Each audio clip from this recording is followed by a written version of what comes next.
हम बात कर रहे हैं एबीजी की। ठीक है, एबीजी बोला तो तुम्हारा एट्रियल ब्लड गैसेस। ठीक है, तुम्हारी आर्टरीज में जो होती हैं, ठीक है, वेन्स की बात नहीं कर रहे हैं हम, आर्टरीज की बात करते हैं। क्योंकि जो तुम्हारी पीएच वगैरह है या फिर जो एसिडोसिस एल्कलोसिस है, जो भी वो टेस्ट करते हैं ना वो लोग, वो करते हैं आर्टरी से। ठीक है, इसलिए तुमने देखा होगा वेन में नीडल घुसाते हैं, एबीजी करने के लिए आर्टरी में नीडल घुसाते हैं। ठीक है, तो हम पढ़ रहे हैं एबीजी। तो नॉर्मल आर्टरी में पीसी2 कितना होता है? नॉर्मल होता है भाई 35 से लेके 45 तक। ठीक है, एमएमएचजी। और हम क्या करते हैं, इसका मीन ले लेते हैं कि तुम मानो 40 नॉर्मल है, तो मैं 40 नॉर्मल ले रहा हूं। अब तुम मानो बाइकार्बोनेट होते हैं। ठीक है, बाइकार्बोनेट तुम्हें पता है बेस होते हैं बाइकार्बोनेट। ठीक है, तो ये कितना होता है? ये होते हैं भाई तुम्हारे 22 से 26। ठीक है, मैं इसका मीन ले लेता हूं, मैं इसको 24 मान लेता हूँ। ठीक है, कितने होते हैं भाई? 24 मिली इक्विवेलेंट। ठीक है, तुम्हारे बाइकार्बोनेट होते हैं। अगर हम बात करते हैं किसकी, पीएच की, कि नॉर्मल पीएच कितनी होती है? नॉर्मल पीएच होती है भाई 7.35 से लेके 7.45। हम इसका मीन ले लेते हैं 7.40। ठीक है, मतलब एवरेज ले लेते हैं दोनों के बीच का, कि 7.4 नॉर्मल पीएच है। ठीक है, 24 नॉर्मल तुम्हारे बाइकार्बोनेट है, और 40 mmHg तुम्हारी नॉर्मल CO2 है। तो कहने का मतलब है, यही चीजें हमें चाहिए डिसाइड करने के लिए कि इसको क्या है, रेस्पिरेटरी है, मेटाबॉलिक है, ठीक है, या फिर दोनों है, कंबाइंड है, मतलब कौन सा डिसऑर्डर है। ठीक है, तो ये चीजें पहले तो तुम्हें नॉर्मल वैल्यू याद करनी पड़ेंगी। ठीक है, तो तुम मानो नॉर्मल वैल्यू तुम्हें याद होगी, इमेजिन करो। ठीक है, अब मैं क्या कर रहा हूं, अब मैं लिख देता हूं कि तुम मानो एक पेशेंट है तुम्हारे पास, एक पेशेंट आया है। हाँ, नहीं, पेशेंट से पहले मैं कुछ और चीजें बता देता हूँ कि PCO2 क्या होती है। PCO2 काइंड एक एसिड होती है, ऐसा तुम्हें याद रखना है कि PCO2 क्या होती है। CO2 एसिडिटी करती है। जैसे हमने हीमोग्लोबिन डिसोसिएशन कर्व में पढ़ा था ना, कि CO2 क्या करती है, CO2 राइट शिफ्ट करती है, क्योंकि CO2 एसिडिटी बढ़ाती है। हमने इतना पढ़ लिया था। बायोकार्बोनेट क्या होते हैं? बायोकार्बोनेट होते हैं एल्कलाइन। तो कहने का मतलब है, बायोकार्बोनेट को लिख दूं मैं यहाँ पे, क्या होते हैं? एल्कलाइन। तो कहने का मतलब है, अगर मैं तुम्हें बोलूं PCO2 बढ़ गई है, इसका मतलब क्या हो जाएगा? एसिडिटी बढ़ गई है। ठीक है, और ये वो वाली एसिडिटी है जो तुम्हारे पेट में होती है, वो वाली एसिडिटी की नहीं बात हो रही। ठीक है, वो तुम्हारी वैसे एसिडिटी है। ठीक है, वो गैस्ट्रिक अल्सर वगैरह कुछ की वजह से है। मैं बात कर रहा हूँ ब्लड के अंदर एसिडिटी। ठीक है, और ब्लड के अंदर एसिडिटी और अल्कलाइन थोड़ा सा भी चेंज होने से दिक्कत हो सकती है। ठीक है, लाइफ थ्रेटिंग होती है ये चीजें। तो मोस्टली एल्कल एसिडिटी, ठीक है, अल्कलाइन तो फिर भी चल जाता है, एसिडिटी ब्लड की बोल रहा हूं मैं, ठीक है, स्टमक की नहीं। तो हम बात कर रहे हैं कि CO2 का बढ़ना क्या होता है? एसिडिटी करता है ब्लड के अंदर। ठीक है, और बायोकार्बोनेट का बढ़ना क्या होता है? बायोकार्बोनेट अल्कलाइन है, तो बायोकार्बोनेट बढ़ेगा तो क्या हो जाएगा? एल्कोलोसिस होगी। ठीक है, और इसका वाइस वर्सा, CO2 कम हो जाएगी तो क्या होगा? एल्कोलोसिस होगी। बाइकार्बोनेट कम हो जाएंगे तो क्या हो जाएगा? एसिडिटी हो जाएगी। तो कहने का मतलब, तुमको नाम दे दो, CO2 को तुम एसिड बोलो, बाइकार्बोनेट को तुम एल्कलाइन बोलो। ठीक है, और ये तुम्हें पता होना चाहिए कि पीएच क्या होती है।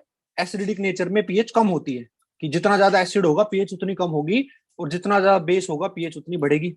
ये लिटमस पेपर पे हमने 11th क्लास में करा होगा केमिस्ट्री लैब में। ठीक है, कि पीएच क्या होती है, जितनी कम होगी उतनी ज्यादा एसिडिटी बढ़ती है, और पीएच जितनी ज्यादा होती है उतनी एल्कलाइन होता है। ठीक है, ये चीज हमें पता है। ठीक है, तो ये चीजें तुम्हें पता होनी चाहिए फिलहाल। तो अब एक केस ले रहे हैं, तुम इमेजिन करो, एक बंदा है, उसकी पीएच है 7.35। ठीक है, मेरी नॉर्मल है 7.40, और हमेशा एग्जाम की भी क्या रहेगी? 7.40 नॉर्मल रहेगी। ठीक है, तो कहने का मतलब है 7.35 उसकी पीएच है, उसके PCO2 है, तुम मानो 50। ठीक है, और उसके बायोकार्बोनेट है 26। तो अब सिनेरियो आता है कि इस बंदे को क्या है इतनी सारी चीजों से। तो कहने का मतलब है पीएच इतनी है, पीएच क्या है, कैसी है पीएच? एसिडिटी। मतलब कहने का मतलब है, इसको एसिडिटी है तो एसिडोसिस लिख देता हूं।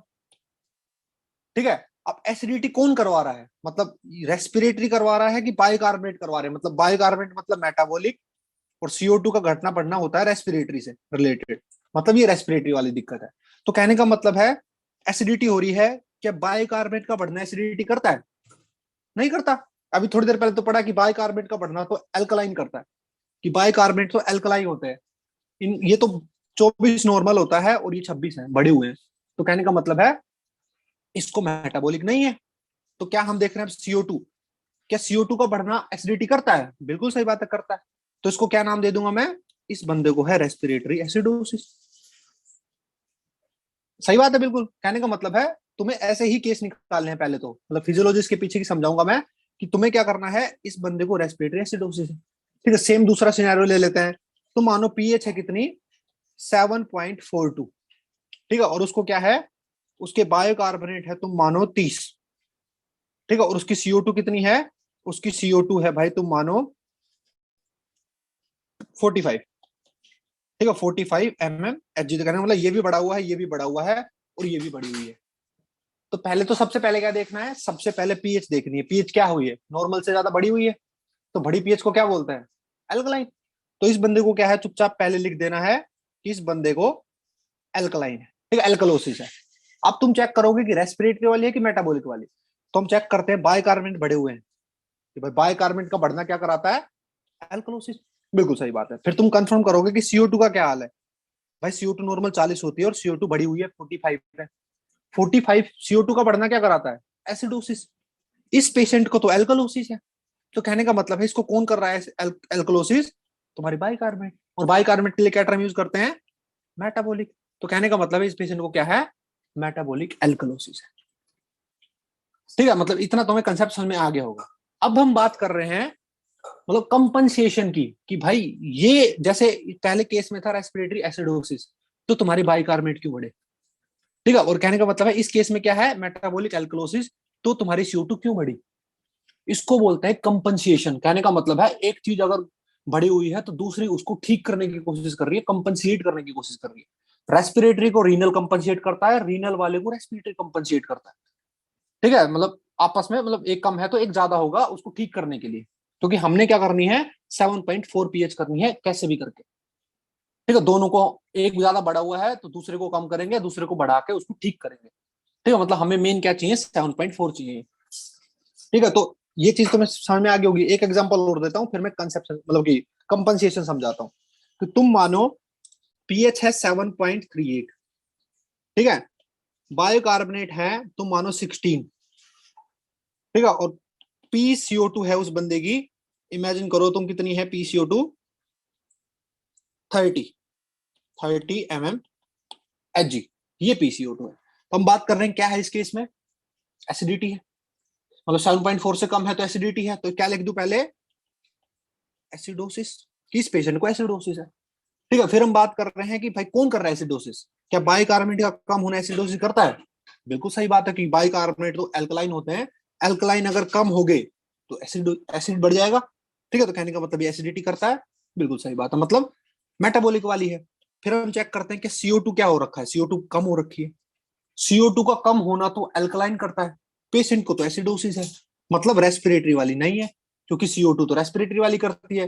तो इस पेशेंट को क्या है, मेटाबॉलिक एसिडोसिस। ठीक है, मतलब बिल्कुल इजी है, पीएच से चालू करना है निकालना। अगर केस में क्वेश्चन आता है, पीएच से पहले पीएच देखोगे चुपचाप, पीछे वाला वर्ड तुम्हारा आ जाएगा, दो ऑप्शन तुम्हारे वैसे ही कट जाएंगे। ठीक है, दो अल्कलाइन वाले हैं। ठीक है, फिर तुम्हारे पास दो ऑप्शन रहेंगे, रेस्पिरेटरी एसिडोसिस है कि मेटाबॉलिक एसिडोसिस है। फिर तुमने यहां से देखना कि इनमें से दोनों में से एसिडिटी करा कौन रहा है। कि भाई बाइकार्बोनेट का कम होना एसिडिटी कराते हैं, CO2 का कम होना एल्कलासिस कराता है। तो इस पेशेंट को तो एसिडोसिस है, तो चुपचाप लिख दोगे। बाइकार्बोनेट के लिए हम टर्म यूज करते हैं मेटाबॉलिक, तो इसको मेटाबॉलिक। ठीक है, अब हम बात करते हैं कि ये CO2 क्यों कम हो रखी है। इसको बोलते हैं कंपनसेशन। कंपनसेशन क्या होता है, मैं एक बार में लिख देता हूं कि तुम मानो अगर किसी पेशेंट को मेटाबॉलिक एसिडोसिस है। ठीक है, मेटाबॉलिक एसिडोसिस है तो इसका कंपनसेशन, मैं यहाँ पे सी लिख रहा हूं, सी का मतलब कंपनसेशन है। इसका कंपनसेशन करती है बॉडी रेस्पिरेटरी एल्कलोसिस करके। ठीक, कहने का मतलब है मेटाबॉलिक एसिड को बॉडी ठीक करती है एल्कलोसिस करके। ठीक है, और जैसे तुम्हारा उल्टा लिख देता हूं फिर से, मेटाबॉलिक एल्कलोसिस है तो बॉडी उसको ठीक करती है कैसे, रेस्पिरेटरी एसिडोसिस करके।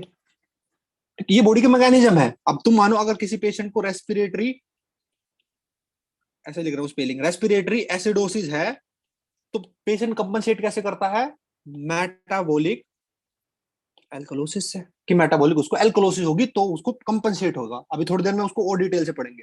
तुम मानो रेस्पिरेटरी एल्कलोसिस है तो उसको कंपनसेट कैसे करेंगे, मेटाबॉलिक एसिडोसिस से। ठीक है, कि एल्कलोसिस है तो मेटाबॉलिक एसिडोसिस हो जाएगी। ठीक है, तो ये होती है कंपनसेशन।